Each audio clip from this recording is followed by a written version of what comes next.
One issue that at least our viewers are generally excited about today is the Snowden case.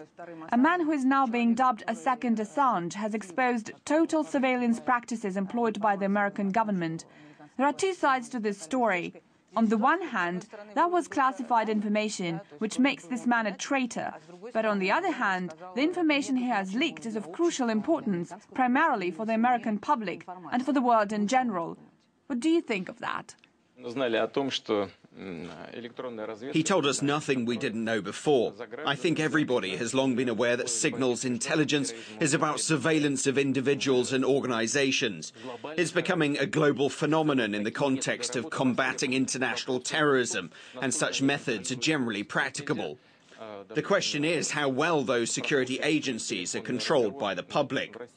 I can tell you that, at least in Russia, you can't just go and tap into someone's phone conversation without a warrant issued by court.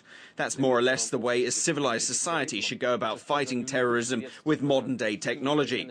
As long as it's exercised within the boundaries of the law that regulates intelligence activities, it's all right. But if it's unlawful, then that's bad. Mr. Obama said rather gaudily that you cannot have 100% security while maintaining 100% privacy. Yes, you can. I'd like to reiterate, you do have to obtain a warrant for specific policing activities domestically. So why shouldn't this requirement be valid for intelligence agencies as well? It can and it should. As you probably know, it isn't Snowden or Syria or Turkey that's been top news in Russia this week. It's your divorce everybody has been talking about. Both yourself and Mrs. Lyudmila Putina explained it at length when you spoke to the press after a ballet performance, but a few questions still remain. I wonder about the religious aspect of your divorce, and this is something many people are questioning at the moment.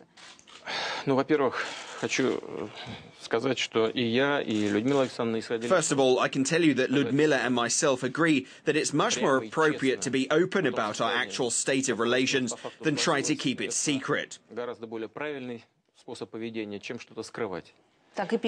what they say in the press too, regardless of political affiliation. Well, thanks for that much. As for the religious aspect of our marriage, there is none, because we never wed in church. You didn't wed?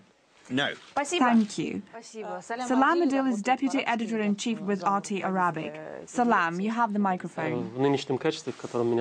Thank you, Margarita. Actually, I only have occupied my present position for a week. Before that, I spent 20 years working as a reporter. I've traveled particularly all over the world, including many conflict areas. I haven't lost my sense of danger in the process, and that's why I'm still alive. Thank God. Yes, thank God. God bless you. Thank you very much. And my question concerns conflicts too. I mean to ask you about drones. Unmanned aerial vehicles. As you know, America employs drones to deliver airstrikes almost on a daily basis. This happens especially often in Pakistan and a few other countries. Drones are arguably a very convenient means of warfare. There is no direct engagement and no risk of your rank and file. It's all remote controlled, like a computer game.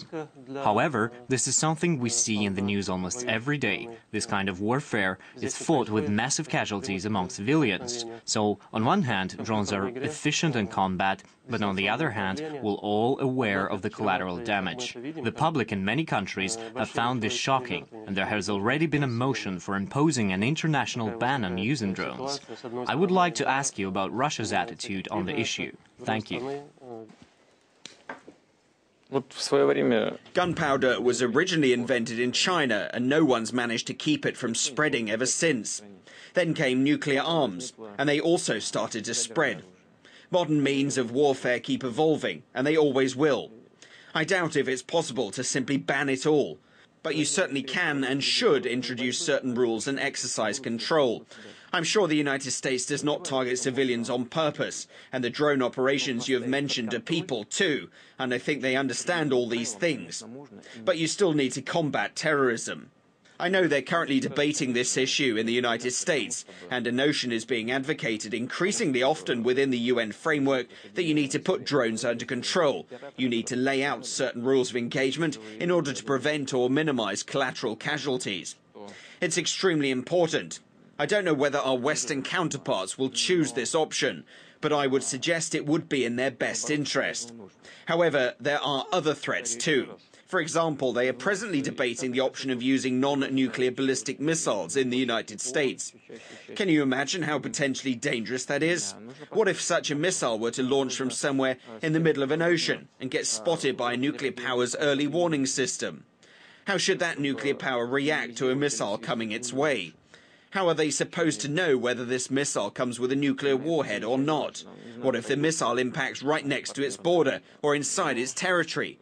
Do you realize how perilous that can be? Or take the notion of low-yield nuclear weapons.